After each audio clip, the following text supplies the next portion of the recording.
So thank you for joining us.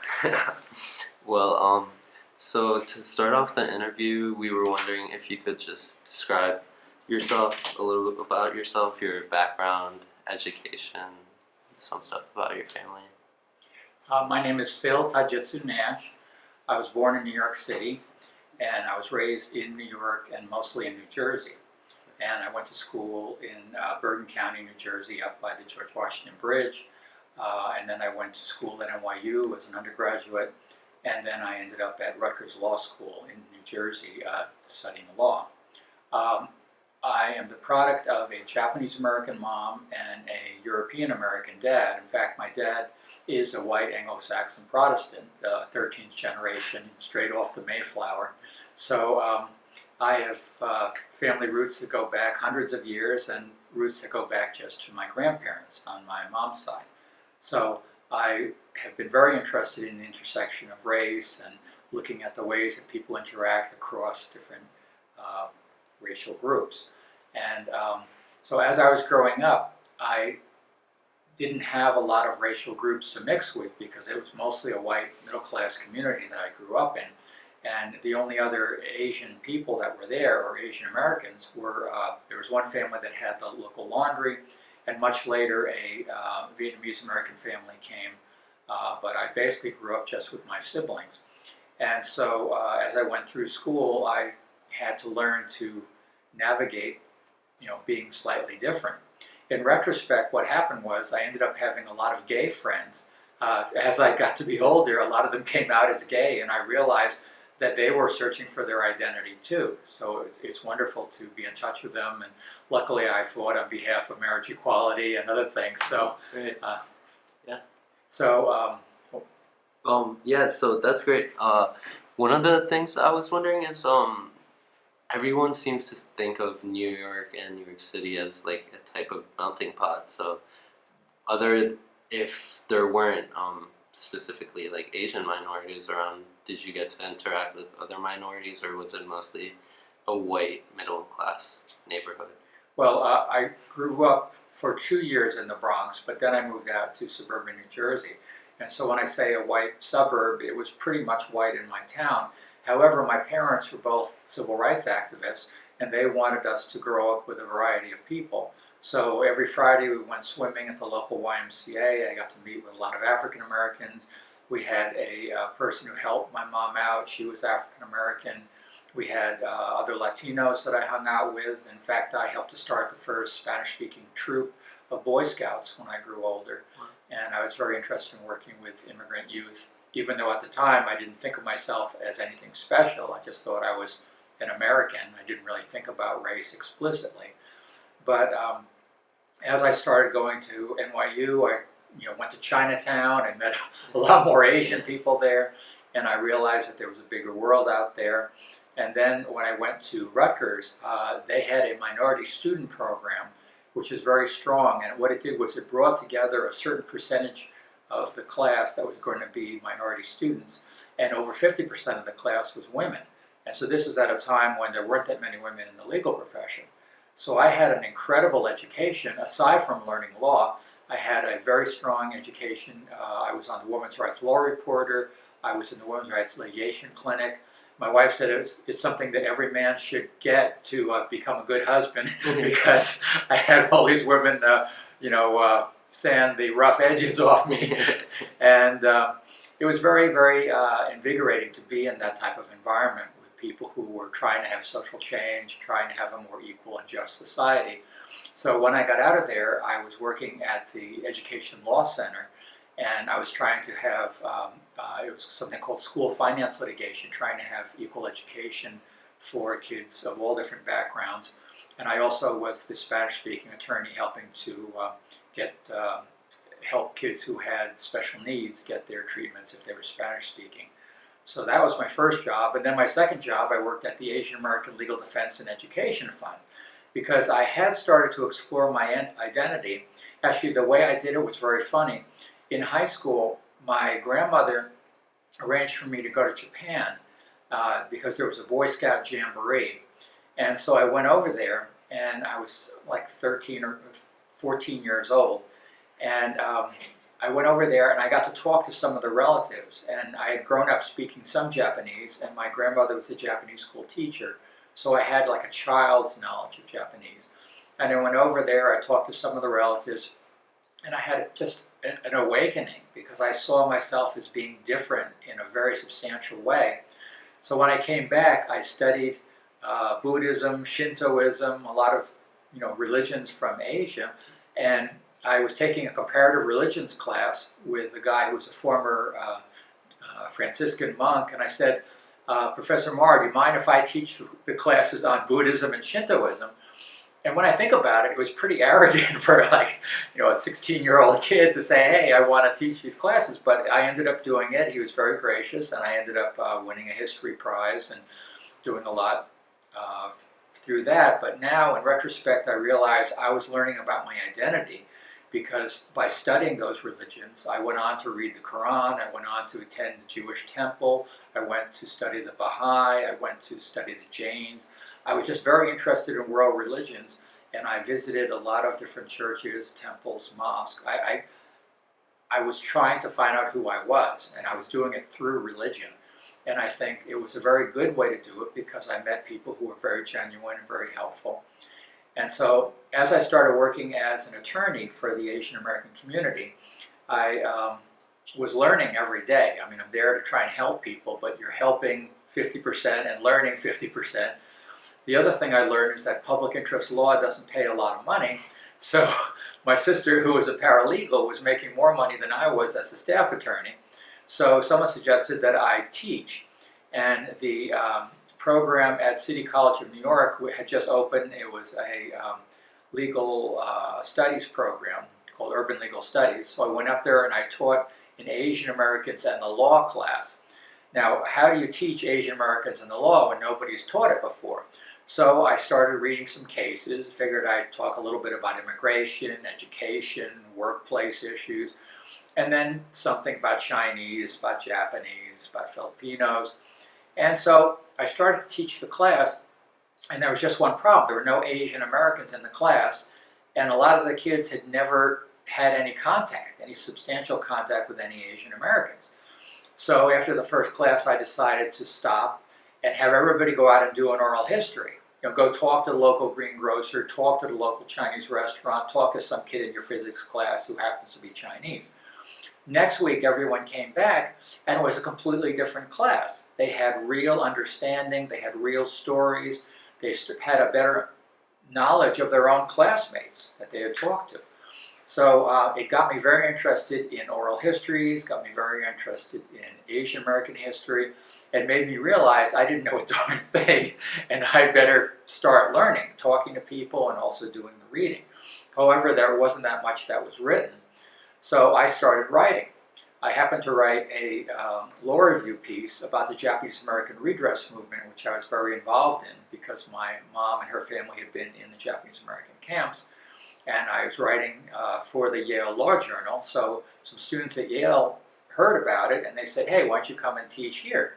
So I taught Asian American history at Yale in 1985 and 86, and again, I didn't know anything.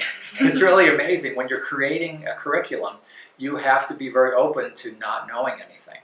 So I ended up, for example, there was a student who was an Indian American, and I didn't know anything about the Indian American experience.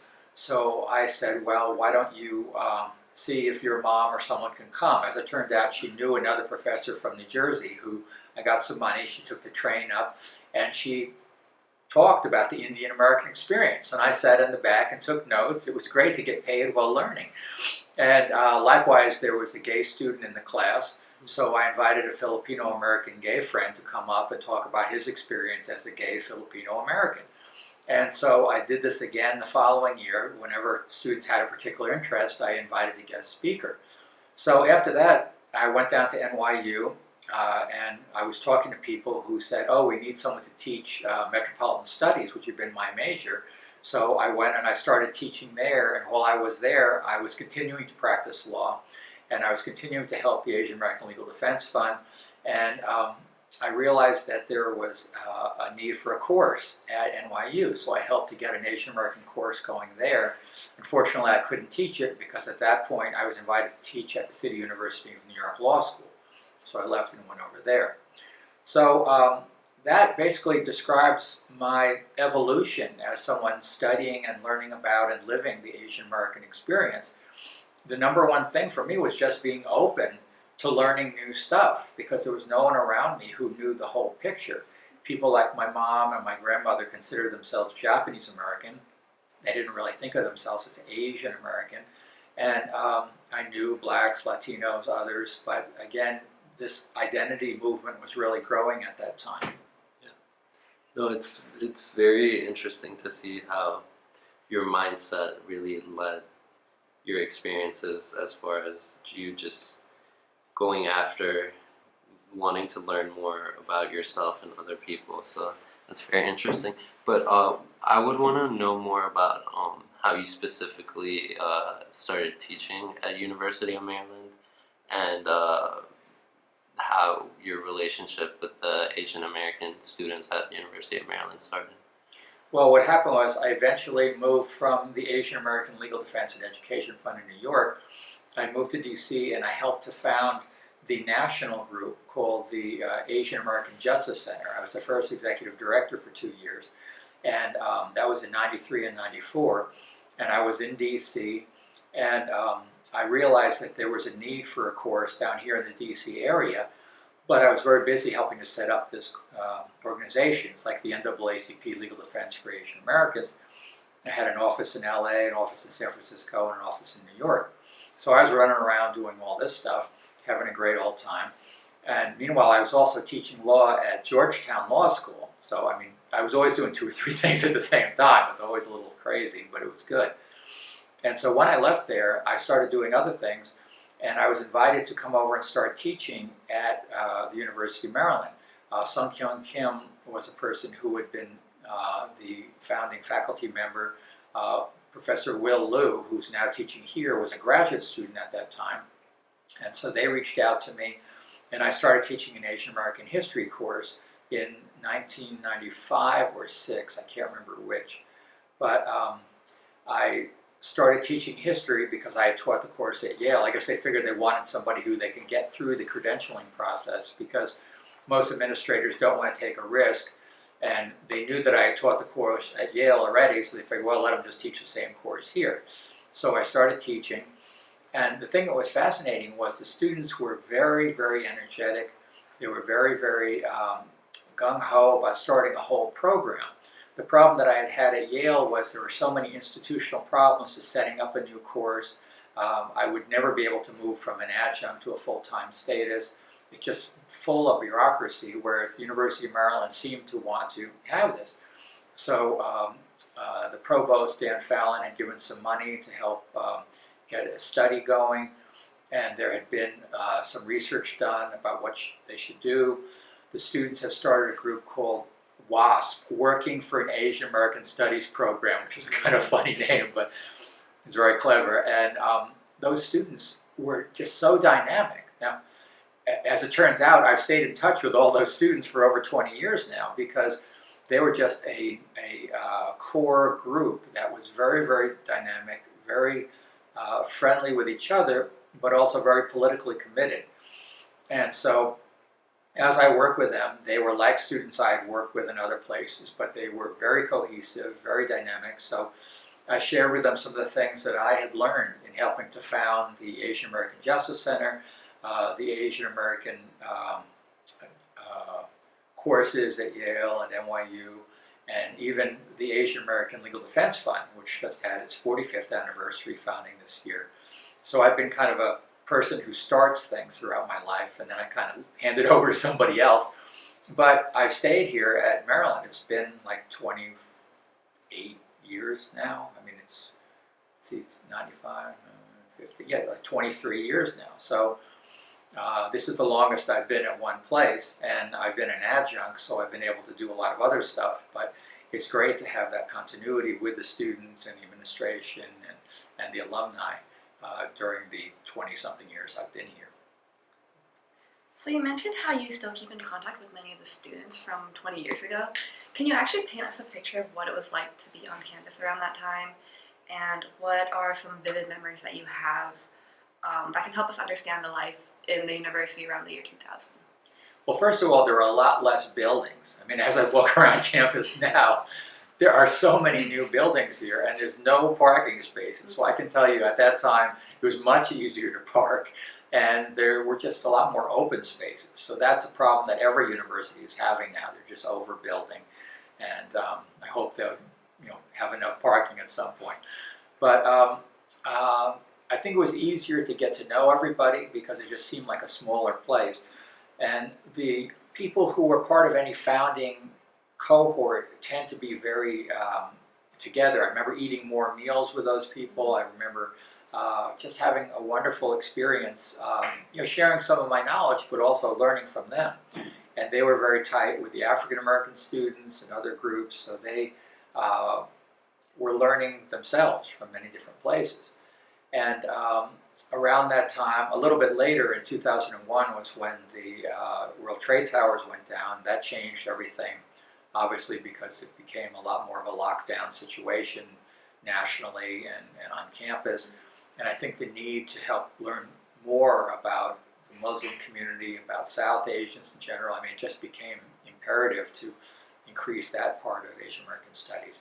But back in 95, 96, one thing that I thought was fabulous was the first two courses that were taught under the funding for the program. There had been earlier courses taught by Shirley Hune and by other people, but the first two that were taught directly with funding for an Asian American Studies program were taught by Dana Tysoon Burgess and myself. He taught an Asian American dance class, and I taught the Asian American history class. And I thought, it's just fabulous. You should be able to dance, and you should know a little bit about your history. So I didn't take the class, but I watched one of the classes, and the students really enjoyed it. And I think we're the only program in the country that started out by having a dance class. Usually they have literature or some other thing. And the early faculty, aside from Dana, John Cheng came in and taught the history class when I moved over to teach the policy class. Later on, when I was serving as a curator at the Smithsonian, I taught an Asian American art class because I was learning a lot about Asian American art and artists. I ended up teaching the oral history class one semester. So I've had a number of different experiences. And the other thing that's fascinating is that the Asian American Studies program itself has had a number of different incarnations. So we started out being a project, then we ended up being a program, and then we had a big decision about, do we become a major? And we just decided that it was just too much. We weren't going to get enough people to justify a major, but if we had a very strong minor, then we could get people who were studying in the sciences, business, other things, engineering. They would want to come and take this as something, 15 credits. They could get more diversity and frankly something to put on their resume to say, I've got some cultural competence. And actually the cultural competence thing came later still. I was part of the group that helped to get cultural competence going on the campus, and I tailored my Asian American Public Policy class to be one of the first classes taught with a cultural competence component. So I have evolved while I've been here, my courses have evolved while I've been here, and the program has evolved since I've been here. Speaking of the evolving of the Asian American Studies, can you describe in detail 2 or 3 events related to the founding and growth of the program that you personally witnessed and which made an impact on you? Well, first of all, like any founding generation, there were a lot of late night meetings. People would talk a lot. We ate a lot of pizza. We did a lot of the stuff that you do when you're trying to kick something off. And I just remember there's a lot of fluidity because Will was a grad student, Sung Kyung and I were faculty, and then there were a bunch of undergraduates, but people were on a first name basis. I think that camaraderie was very important. And actually that camaraderie was tested a few years later because Tann, Wen, who was one of the founding people, whose name graces one of the scholarships now, he died in an unfortunate car accident a few years after he had graduated. And so that actually was one of the galvanizing things for his generation. Okay. Yep. So, speaking of the growth of the Asian American Studies program here at the university, can you describe in detail 2 or 3 events related to the founding and growth of the program that you personally witnessed and which made a lasting impact on you? Well, the one event that everyone talks about up till this day is when we had the stereotype day at the University of Maryland. I was the one who thought of it actually because we had done something like this at City College. I said, you know, every day is stereotype day until you have Asian American studies. And the same could be said for learning more about Muslim Americans, gays, any other group which is victimized in the media, and people don't take the time to get to know individuals and communities. So we had these stereotype days where people would wear long braids, or women would wear, you know, tight Asian dresses, and people would carry around ironing boards and irons, and, you know, buck teeth, you know, things that, you know, were stereotypes. But we were having a rally outside, and everybody was being supportive. Everybody was saying, yeah, this is great. The students who were founders were really good at chalking, and at the time you could chalk on the sidewalks much more easily, and so we had a lot of things written saying support Asian American studies and other stuff. So we had this big rally with like 150 people there, and at one point we had requests to get funding. We got some funding. We had requests for more funding. We had requests for more studies. Finally, people were getting tired of all the studies and not having more movement towards getting the program started. And so we decided to go over and talk to the president about what was happening. So we walked over there, and I, being a civil rights activist and lawyer and somebody who'd been involved in similar actions in other contexts, which will go unnamed, but I walked with the students, and we walked in. I brought my video camera because I always like to record things at that time. So we walked in. We asked to speak with President Kerwin. He very graciously agreed to speak with us. I brought in my camera, set it up. He said, you can't really have a camera here. I don't want this meeting recorded. And so I said, well, of course, under the Maryland Open Meetings Act, you have to allow us to videotape this. Now, of course, that was complete hogwash because I had no idea if there was a Maryland Open Meetings Act, but it sure sounded official, and he knew I was a lawyer, and I just wanted to keep the camera rolling. So he started talking to us, and meanwhile, he had other people running around, and finally he just said, well, I don't know, you have to take this camera out of here. So I said, okay. I took the camera out, and I left it outside the door, but I left it running. So we still have an oral record of that meeting, which I can give you if you like. Which all goes to show that always keep the camera running, because a lot of times people say things, but unless you have a record, it's hard to figure it out. Now, obviously, in the context of Black Lives Matter, and, you know, people are now used to videotaping stuff, but we didn't have cell phones at that time. It was a lot harder to get videos and records of things. So anyway, we had this very productive meeting. And I remember the meeting so clearly because we had 2 Filipino Americans, Cookie Hiponia and Christina Lagdameo, who were so articulate and so right on in terms of their ability to articulate exactly what we wanted. So one was sitting on one side of the president, one was sitting on the other, and I felt sorry for the poor guy because his head was like a ping pong ball, boing, boing, boing, boing. And they were saying, you know, very pertinent questions, talking about their experiences, letting other people speak also, but they made such a powerful case about why we needed this program. I think the president was very impressed, and he was kind of a progressive guy anyway. I don't think he was opposed, but I've heard from other people that it was a very successful meeting, and we were able to get some funding, and we continued to have more courses. The other thing that was very important was the stereotype day that had preceded this meeting. And I think we had people wearing buck teeth, wearing their cues, wearing their dresses and things to make themselves look like a stereotype of an Asian person, if you don't know anything about Asian Americans. And I think that was a really good experience too, because it educated people. And again, part of what Asian American Studies is about is not only recording and celebrating Asian Americans, but doing some research and helping to educate the broader community about Asian Americans. So it seems like you were very involved in getting the program started at UMD, and there were a lot of actions you had to take to get the program started. But is there anything you would do differently if you could go back? Well, from what I know now, I realize that you have to have an inside and an outside person in every context. So that's why it's important for Asian Americans to get elected and get inside the state houses, inside the federal government, everywhere, so that we don't have to just supplicate on the outside and say, please help us, have better immigration laws or better education laws. But at the same time, I think the tactics and things that I had learned by working with the gay community. I was in New York at a time when ACT UP was trying to push to get AIDS drugs for the gay community, and the big pharmaceutical companies were not giving them those drugs.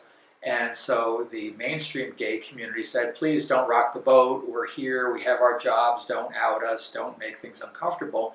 And the younger gays said, hey, we're dying, we want to have these drugs. And so they had all kinds of protests, and I watched that and I said, hey, this is right. So when I was doing Japanese American redress, I did the inside stuff, but I also was involved in protests, in writing letters, and doing a lot of things to make waves, because you have to have both inside and outside. And so I brought that perspective down to University of Maryland, and I think that had an impact as well.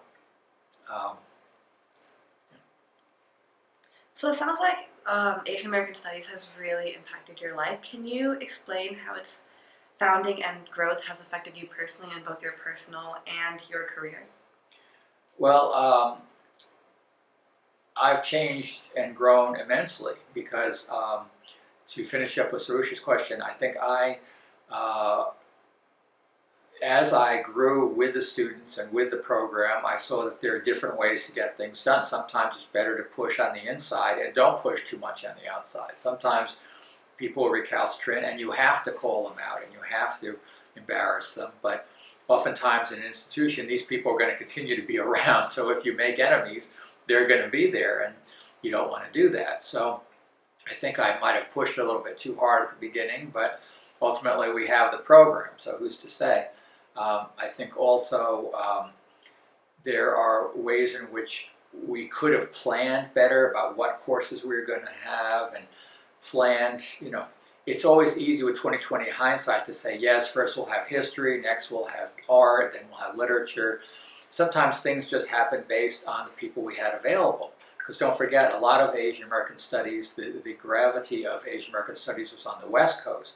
So I was very involved in the East of California movement, trying to get Asian American studies on East Coast campuses. So I helped to push for it at Cornell, at Columbia, at a lot of other places, even Colorado, which was east of California. So I think, I guess I wish I had had more of a roadmap. I wish I had spent more time writing stuff. I wish I had spent more time doing X, Y, and Z. But I think the mix of things I did, writing a weekly column in the National Asian American paper called Asian Week, and being both an activist and a scholar, I think made an impact and was good for me. When you ask about how it affected me, I think it was good to be at Maryland for a long period of time, to be in touch with one community and to grow with the faculty, grow with the students, grow with the alumni. I really appreciated being at a public institution. I know that my class changed because I would have the students go to Annapolis. More recently, I haven't been doing it as much, but when we were very involved with the marriage equality issue, I would have the students go there and watch Equality Maryland as they were lobbying to have same-sex marriage. Students would say, well, why are we doing this? This is not a gay class. I said, well, there are gay Asian Americans, and we want to support a community that's having their civil rights abrogated. And people don't have to support this issue. They're here to learn about lobbying and about public policy, but they're free to participate if they want to. And if people didn't want to actually go to that, I said you could go to Annapolis on another day when we're lobbying to get more funding for your tuition, or any other issue you want to support. You have to go to Annapolis and learn. And so again, I think that has been my philosophy all along. That's something that has not changed. because I believe as an educator, I'm here to educate people, but not have them take my views or to just parrot the stuff I'm saying. I'm hoping that people can develop their own critical consciousness and participate in the civil rights issues of their time, but in their own way. And so that is one thing that has not changed. How do you think the Asian American Studies class has fallen short or exceeded expectations from what you imagined it to be? Well, each one of my public policy classes is different. I mean, I study different issues each year. I bring in different speakers every year. One year I was very interested in the politics, so we studied the political systems around the world and we compared that to the United States system. We realized the United States has the best democracy of the 18th century. So it was a really good discussion. This year I'm focusing on development in Chinatown. We've had one class on that already, and we had a tour, and we're going to talk a little bit about that, because I think students need to understand the continuum between what they read and what they experience, and then what is going to happen in their future. And although they aren't going to live in Chinatown, DC necessarily, they may live in some gated community somewhere, they may live in a suburb somewhere. They're going to have to learn to shape the environment around them with their public policy skills. I wish I'd had more time to teach the Asian American art class. I really enjoyed that. It just hasn't worked out recently. I enjoyed teaching the Asian American oral history class. In fact, I still do oral histories in my public policy class. I guess I could have taught the history class some more, but I felt it was important for me as somebody with a public policy background to teach that, and there were a lot more people who could teach the history course. So I think overall the program has been very blessed with some good people. We've had some wonderful faculty, we've had some outstanding students. I think people going on to get certificates and majors have gone out into the community and made a big impact. I look at people like Carmela Clendenning, who was one of our early students, went on to work in Nancy Pelosi's office and has helped to shape civil rights for a lot of people. We have people like Marianne Anthony, who went on to law school and has been very involved in things. Neil Saxena, who was also in one of my early classes and actually married Marianne. Some of my students get together and get married. He's gone on to become the executive director of Asian American Lead, which is one of the big social service groups. And I should mention that very early on, I was friends with Sandy Dang, who was the founder of Asian American Lead.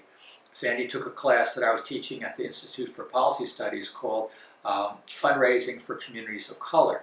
Because when I had been the executive director of the Asian American Justice Center, the Ford Foundation had given me $5,000 to take a whole course about fundraising. And I wanted to pass that on to other people in the community who didn't know how to fundraise. So I taught this course called Fundraising for Communities of Color, and Sandy took it. Sandy, being the person she is, she said, well, why don't you help me write a funding proposal? I said, well, this is supposed to be a class. I'm supposed to help you when you write the proposal. But I ended up helping her write that and subsequent proposals. And because I felt some ownership of that group, I started having my students volunteer. So when we had a 20th anniversary this year of Asian American Lead, our students were very prominent. I had a whole table of our alumni were there, and some of our current students came, and it was wonderful to have everybody there because there had been that synergy between this community-based program and our students, many of whom had gone there as interns or as mentors, helping these young Vietnamese American and other Southeast Asian refugee and immigrant kids. And I thought it was the best possible thing because as you're studying to become a scientist or an engineer or anything else, if you don't learn to give back to other people early on in life, you will never learn it. So it was really important to get that started, and now that I'm still in touch with that founding cohort of students, I see many of them continue to give back through other organizations, not just Asian American organizations, but through women's groups and through sports groups, and other things they're doing. So that makes me very proud and happy as well. So it sounds like a lot of the students in the original cohort have really gone on to do some amazing things. And now that we're hitting the 20th anniversary of the program, what were your original dreams when the program was originally getting its feet on the ground? Well, I was hoping the program would help incubate some scholars who would go out there and help to research and write about the community. I hoped it would develop some leaders who would go out and lead the community and get involved in the broader community. And I hoped it would celebrate the accomplishments of people of Asian descent in the broader world. I mean, not just celebrate for ourselves, but go on to celebrate Asian Pacific American Heritage Month, and all those dreams have been realized. I think we've had a big impact on the campus, on the broader Asian American community here in DC. When I went over to serve as the curator of the Asian Pacific American Festival in 2010 at the Folklife Festival at the Smithsonian, I served as a curator for 16 months, and I was working there full-time but continued to teach. And a number of my students came over and worked as interns, as volunteers. A number of them were so turned on by this, several of them have gone on to museum studies, and so there's been a wonderful synergy between our program and the Smithsonian. I continue to bring my students over to the Smithsonian, and they learn about museology, how to make and preserve history. So I've been very fortunate to work with scholars and community leaders who have enriched my life, but also have enriched the lives of the students in the program. So I think all those things, I couldn't really envision the full scope of it when I was getting started, because again, when you're starting something, you just have to dive in and start doing it. I mean, if you sit there and wait for the whole roadmap, if you say, I want to get from here to Los Angeles, you can look at a roadmap and figure out exactly how to drive from here to Los Angeles. But if you say, I want to start a program focusing on Iranian American studies, or on women's studies, or on something, the map hasn't been written. You've got to just get out there and start doing it, make mistakes, learn from people who are doing similar things, and just make it happen. And I think we've been very fortunate. A lot of administrators, some who are not of Asian American background, have pitched in and helped. A lot of faculty have helped, and many students of various backgrounds have helped. So all in all, I'm very happy at where the program is now. There have been setbacks over the years. Sometimes we went backwards, went forward. But overall, I think the program has moved in the right direction, and I think we're at a very good place. So now that we're coming to the end of our interview, I was wondering if you can look directly into the camera and address the future generations of Asian American students, just what your dreams are for them, and what lessons you've learned. I hope that future students in Asian American Studies will learn some of the history of what their fellow students have done to create the program. Anytime you enjoy anything in life, someone else has helped to set that up for you. And at minimum, help to keep the program going, make sure you don't pull up the ladder after you so that other people can enjoy it. But then going beyond that, I think it's important to have the program adapt to whatever the circumstances are of your time. A person fully living their lives has to understand the issues facing their generation, and then you have to go out and participate in those great issues of your time. Bring whatever skill sets you have, bring your passion, bring whatever you can, but get out there and help to shape things, and in particular help Asian American students so that they can have a program that meets their needs, that helps them to celebrate who they are, helps them to understand all the different parts of the Asian American community. And I think if you do all that, then you will start out life with a very good career, with a great deal of confidence, and the ability to go forward and make a big impact no matter what you want to do with your life. All right.